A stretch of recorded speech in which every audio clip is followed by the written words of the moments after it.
Where's Fielder? He's gone to the dogs. Hello, folks. It's the old coon hunter, Steve Fielder, coming at you one more time here on the Gone to the Dogs podcast. This is going to be an unorthodox program today. Unfortunately, the program that I had planned for you for today consisted of a series of interviews, pretty much documenting a 6 or 7 day hunting trip up through the mountains of North Carolina, Virginia, and ultimately up into Pennsylvania. But Mother Nature had a little bit different idea for me, and this Hurricane Ian is raising quite a fuss here, just crossed Cuba and coming up the coast, west coast of Florida. And originally it was coming right in where I live, about 30 miles north of Tampa, St. Pete. The track now has changed a little, and it's going in down around Sarasota is what they're telling me. This is a Tuesday that I'm recording this podcast, and the storm is supposed to be coming in tomorrow night, Wednesday night, about 24 hours from now. So what you're going to hear is an abbreviated form of that podcast that I'd planned for you. Actually, just the first phase of it, as I talk with my friend and partner on the little plot dog that we're pretty excited about. We call him Bear Pen Fever. And we'll be talking to Mark after our Saturday night hunt, just prior to this week. And so we'll talk about the hunt. We'll talk about the area of the country he lives in up there and all.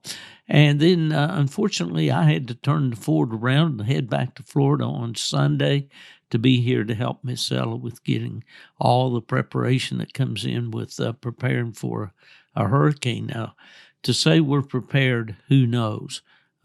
This area of Florida has not experienced a hurricane of this magnitude in over 100 years. Storm surges here in our area are expected to be about 4 to 6 feet, which are not nearly as bad as they're going to be south of us. We live about 3 miles as the crow flies inland from the Gulf of Mexico. So we are on a little ridge here and not worried too much about flooding. Who knows what these winds may be. They originally forecasted up to 120 miles per hour. That's pretty rapid. But it looks like now the wind we're going to get here where we live is going to be more in the 50, 60, maybe 70 mile per hour range. So we'll have some cleanup, some limbs in the yard and that sort of thing. But hopefully the good Lord has helped us here to dodge a bullet.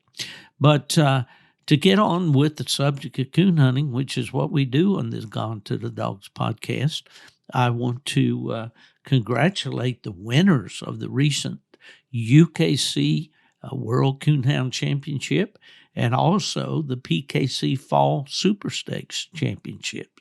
The UKC event was held out in Dyersburg, Tennessee, and I am very familiar with that event because I worked that as a field rep. I was on board the very first year of the UKC World Championship in 1978.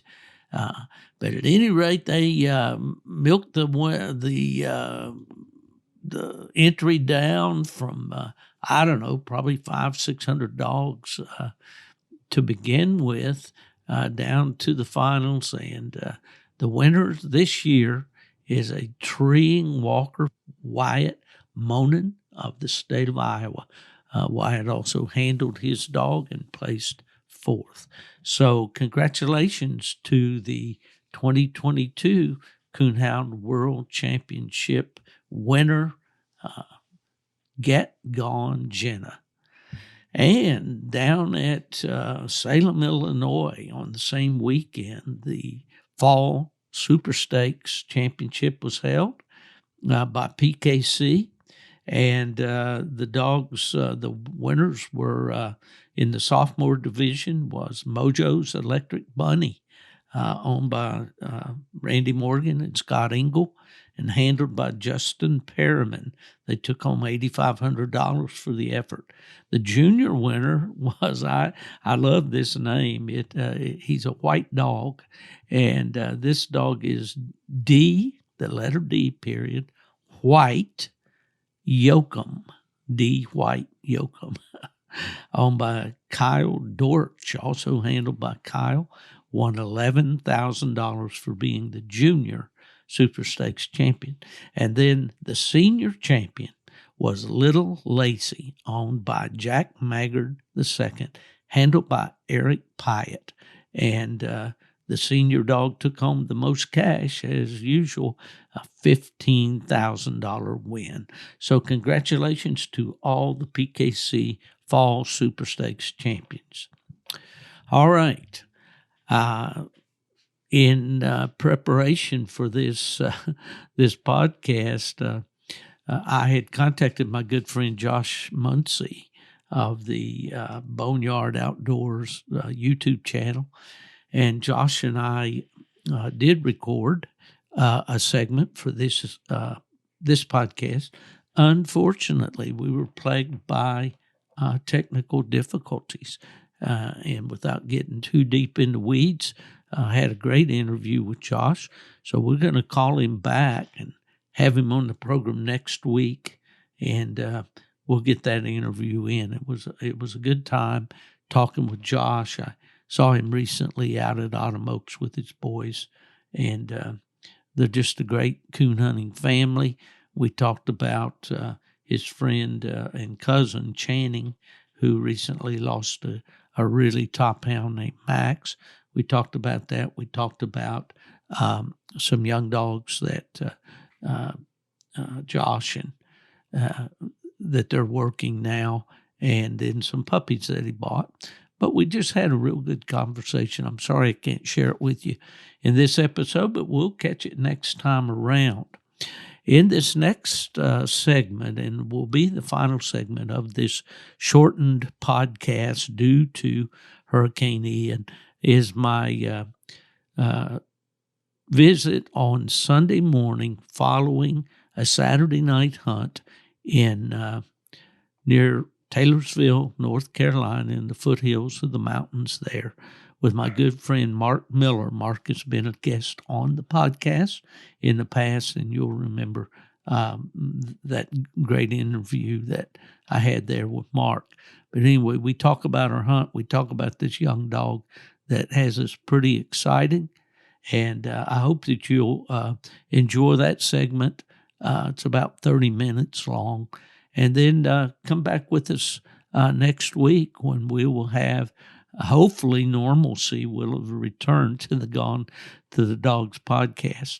Those of you who are looking forward to hunting season, I wish you have the best that you've ever had, that those dogs perform right up to snuff for you, that you just have a lot of fun with your family, your friends, and in this great, great sport of coon hunting.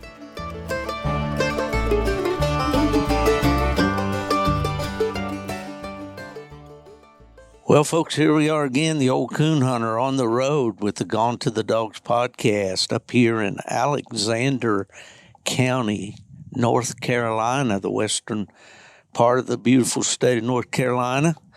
Sitting here on the porch with my good buddy Mark Miller. Mark, how you doing this morning? Doing great, Steve.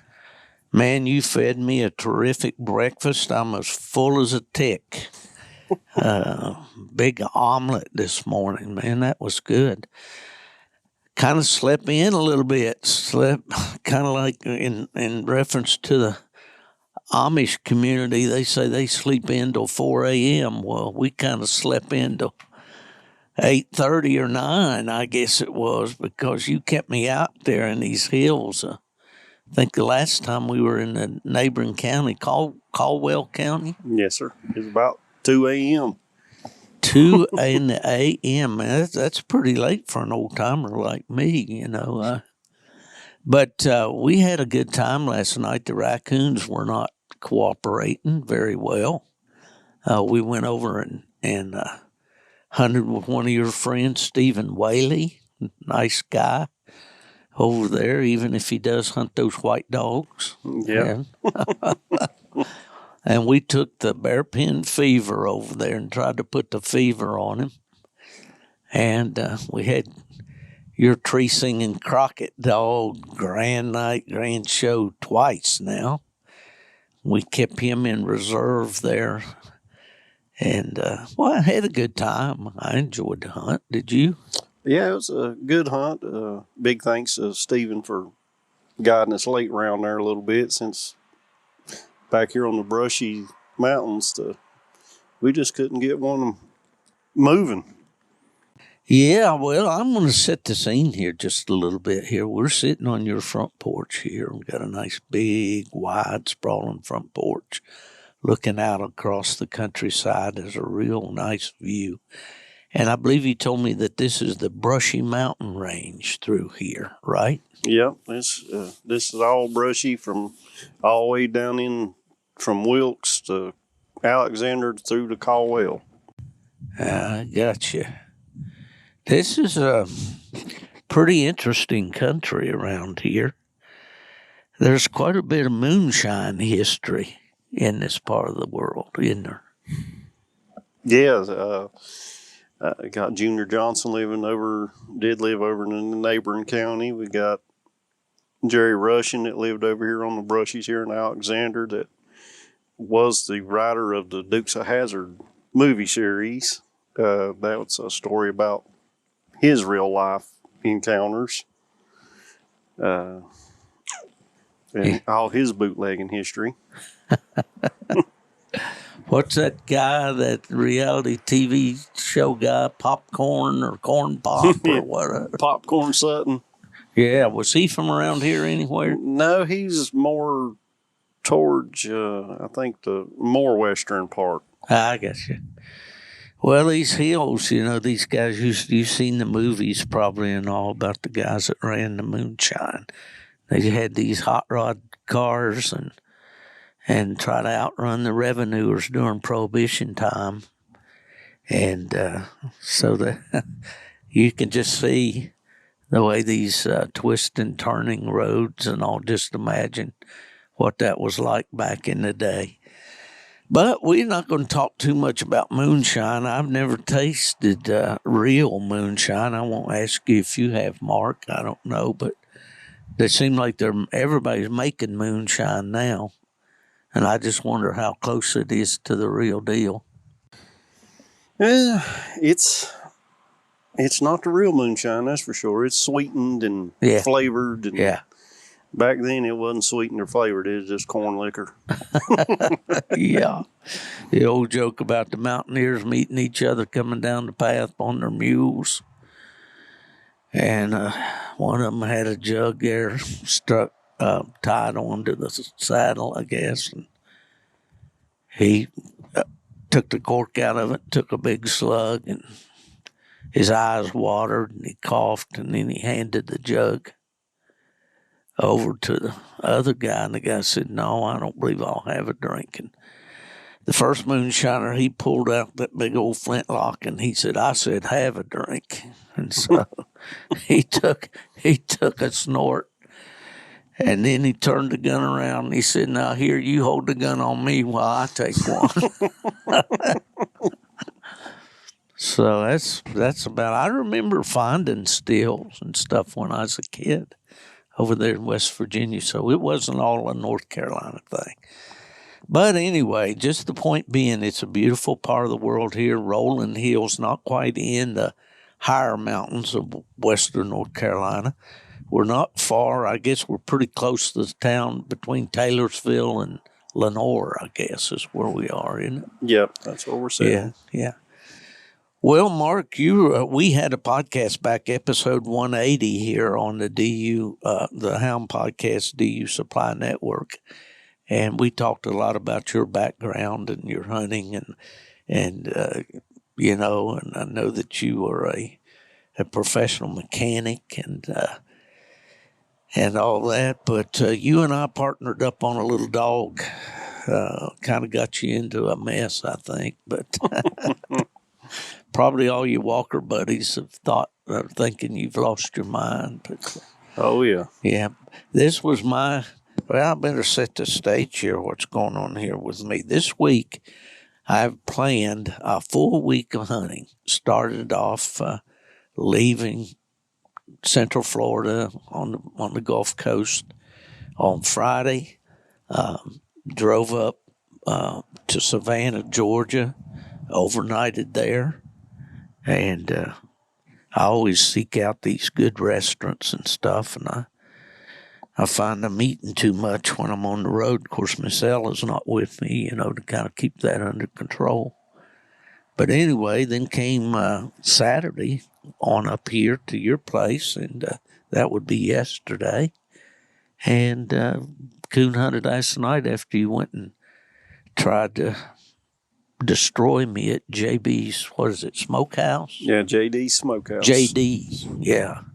Folks, if you're ever in Lenore, North Carolina, you need to put that on your to-do list. Some really, really good barbecue, brisket, pork, chicken, and the whole 9 yards, and the sides and all that. Man, that was good. It was. We were hunting last night with Stephen Whaley, and I asked him, I said, you ever been to JD's? And he said, yeah, I was just there a while ago. But, yeah, that's what I like to do, seek out these little local places, that have been around for a while. If the local people are frequenting the place, it's a pretty good place to eat. So, but anyway, but the object, to get back to my itinerary there, after hunting last night, I'm planning to go up to Virginia today, which is Sunday, and the 3-week early bear season starts Monday. And I'm planning to hunt with my longtime friend Heath Hyatt, Forrest Red, all Wes Woodward, and all those guys up in that area for the next 3 days. And I hope that happens, but there's a little thing called a hurricane coming up the Gulf. And I've been in constant contact with Ella to see if that thing's going to come in, and she says no. She's a long-time hurricane watcher from Florida. She says it's going to go up the Gulf. It's not going to hit us. So we're kind of hour to hour watching that to decide whether I got to point the old Ford back down toward the Southland or maybe meet her somewhere in between and all. It's kind of up in the air.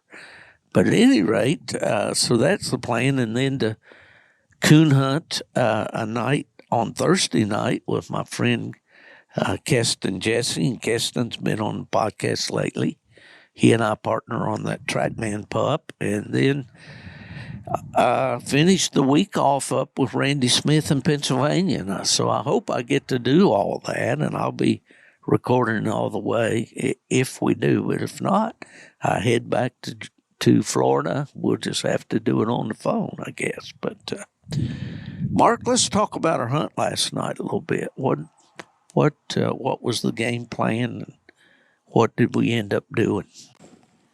Well, I was going to showcase Fever, but we had a little trouble getting struck.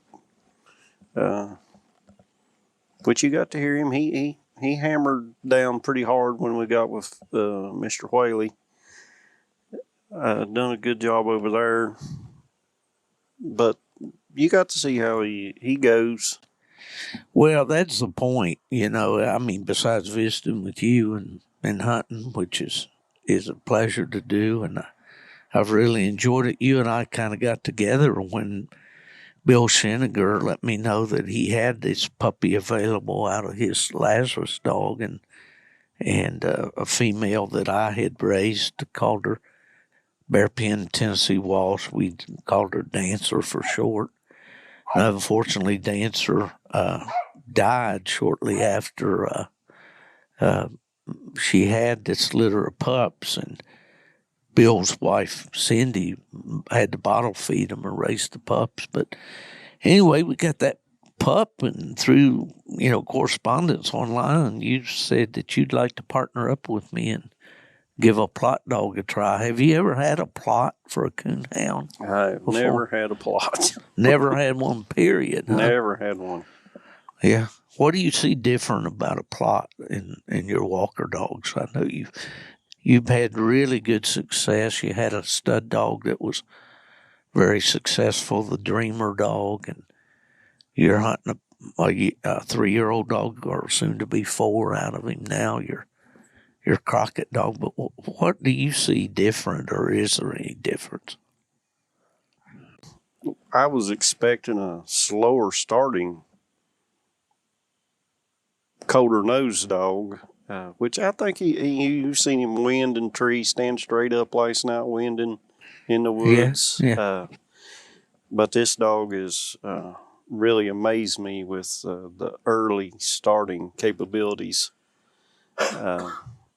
and really just really showing out at 11 months old and all what he's done. Like the other night, Friday night, hunted Wilkesboro, North Carolina with him, and late round, I got a cast win because he got in the country deep, and one dog treed, 2 caught him, he left, and then Fever treed deeper, and 2 got him one time, but he went back to the same spot and stayed treed, and we got in there. It was a late, right before deadline, got treed, and got the coon scored, and got another cast win, which makes 3 on him now, and he's still just 11 months old. That's pretty impressive, and for any hound to be that far along.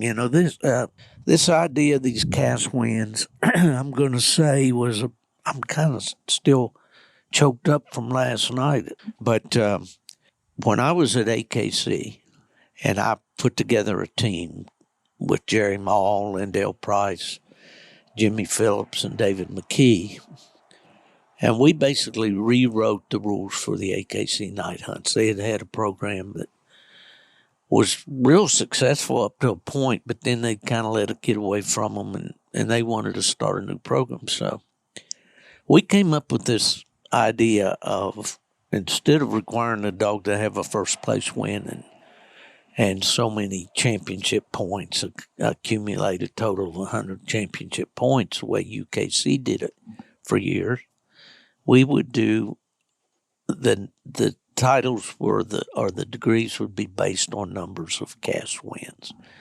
And the philosophy behind that was to beat the dogs you draw. That's all. Because we had seen the stories of the dogs that had 6, 7, 8, 10 second place wins, never did get a first place. Good, dependable dogs. But they just couldn't get over that hump to be the overall high-scoring dog in the hunt. And quite honestly, one dog draws a honey hole. Coons are thick as fleas. Another one draws a place out here where maybe one old resident or coon passes through there every 2 or 3 days. And that night was not the night that he came through. And it really wasn't the dog's fault. And so we came up with this idea. At AKC, we were 5 wins for night champion, 5 more for grand night, and 5 more for supreme grand night. Well, when UKC decided to do their Tournament of Champions program, they basically copied that format by saying, the dog has to get 5 wins, cast wins, to be night champion. Since they don't have a degree higher than, or at that time didn't have a title higher than Grand Night Champion, they decided to go with the various degrees of Grand Night Champion. And I mentioned your Crockett dog has made Grand Night twice now. He's a Grand Night too. So anyway, I just, for a point of a little history there, that's where those idea of just awarding the cast wins. And man, I thought it was a good idea then, and I still think it's a good idea because it kind of keeps that in the back of your mind all the time. How many wins you need? Well, in our case with Fever, we need 2 more. And then once we get those 2, then we'll be thinking about that 8 more that will need to be Grand Night. And what do you think about all that? You've done it both ways. I like the setup now as far as you can go on because of the grands. Usually you was done. There was nothing more to do.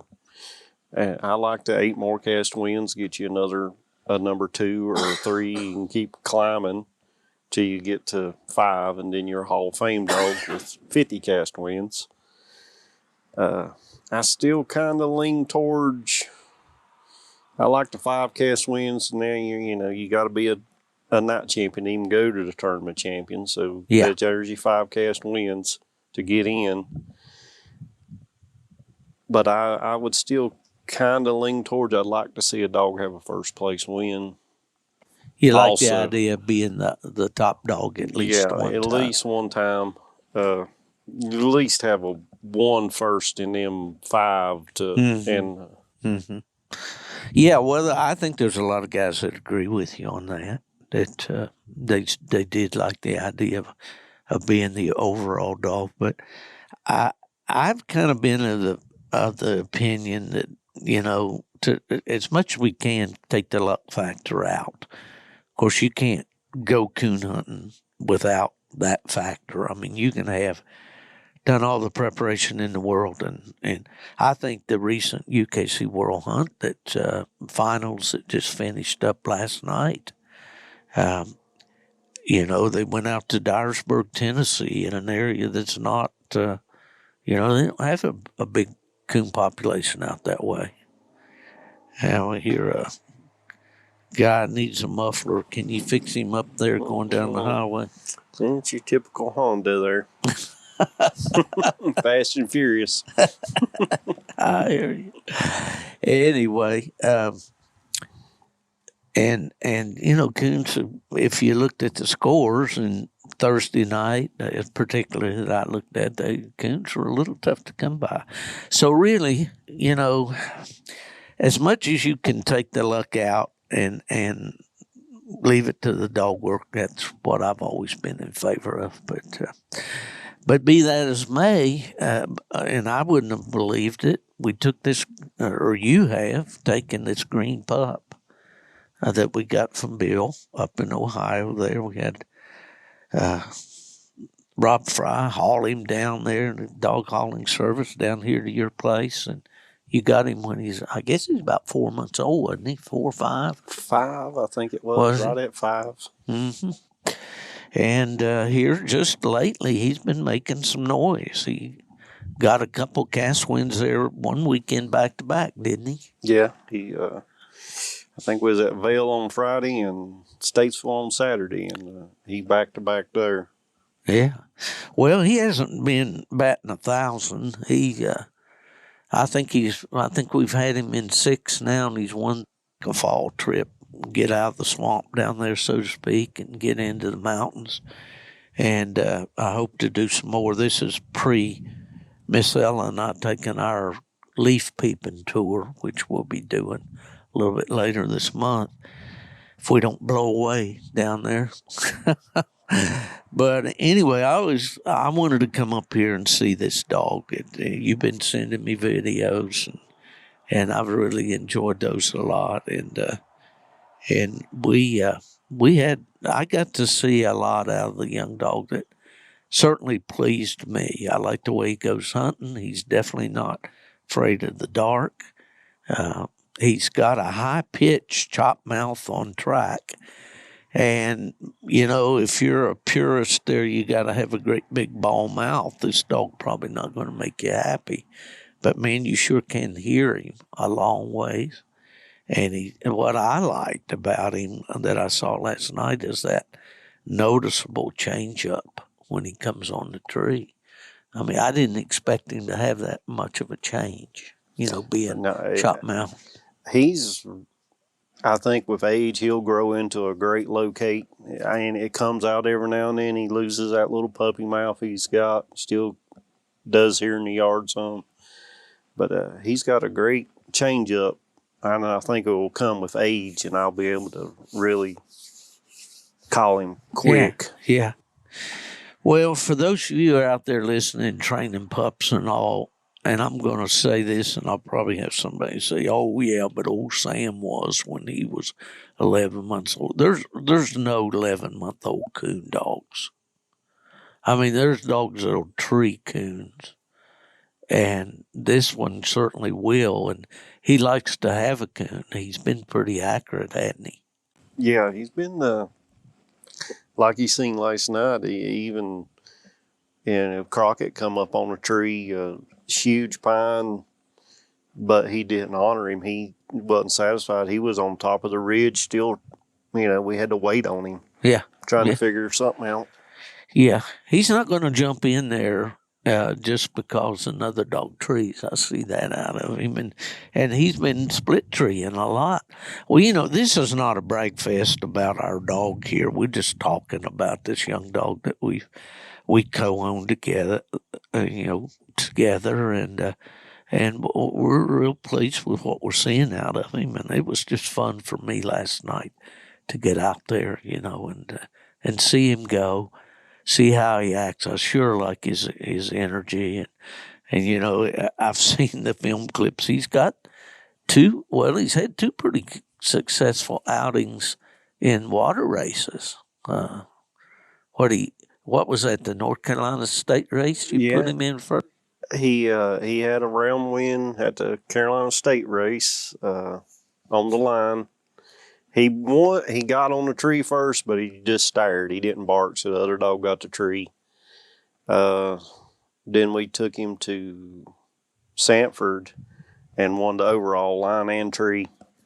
And we're at, I think, 40 points right now towards water champion degree Yeah. now. Well, I'd like to get that water champion on there because it says WCH, and when people look at it, they think that's world champion. That's the way his mother, Dancer, she was a water champion and a show champion, and unfortunately didn't get to be hunted in any night hunts. But it's all fun.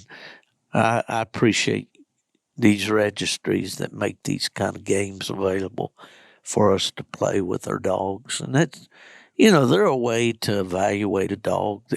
Each one of these competitions were designed to, in some way, simulate the actual hunting experience, especially the night hunts, of actually taking the dogs, turning them loose out there in the wild. Not many, well, I guess the bird dog trials are that way, but retriever trials and other types of trials are kind of, set up type situations. But in these night hunts, we just turn them loose out there and hope they'll find a coon. And that's pretty neat the way the old boys put all that together. Well, Mark, what do you think this dog's going to do? You think we kind of set some goals for ourselves. We wanted to try to get him finished tonight champion before he's a year old, but that's closing in on us. Yeah, that might not happen on before a 1-year-old, but he'll definitely. But I'm thinking if the weather holds out and the everything still goes good, I think we'll get it done before Grand American.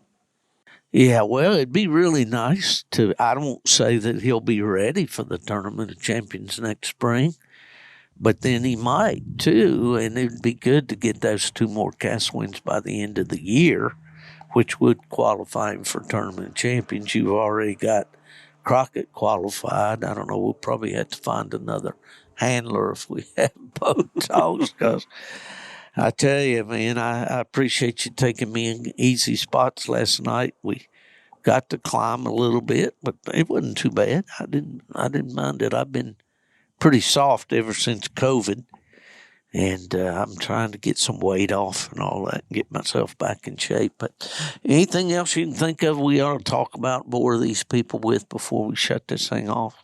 I just like to thank Double B Hunt Supply for supplying me with my hunting needs right now. Benny Townsend's great to work with.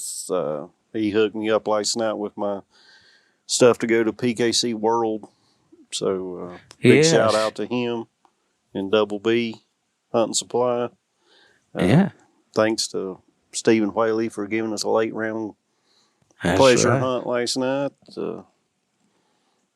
But yeah, we just hope the storm turns and that whatever they call in the PKC World Zones or regionals we'll be heading down to next weekend. Just hopefully we not hunting in a hurricane for 2 nights. Now, you're going to be hunting in Union, South Carolina, right? Right. Yeah.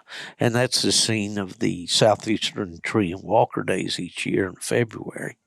And that's a good hunt. And of course, we had it for many years in Salisbury, North Carolina, and then they moved it down south of the border there a little bit. And but yeah, well, I want to wish you and Crockett good luck with that. That's going to be it for this short episode, folks. Thanks for hanging in there with me. Hopefully I can come back with good news that the storm left us high and dry. And until then, if someone asks you, where's Steve Fielder? Will you tell them if he didn't blow away, he's gone to the dogs.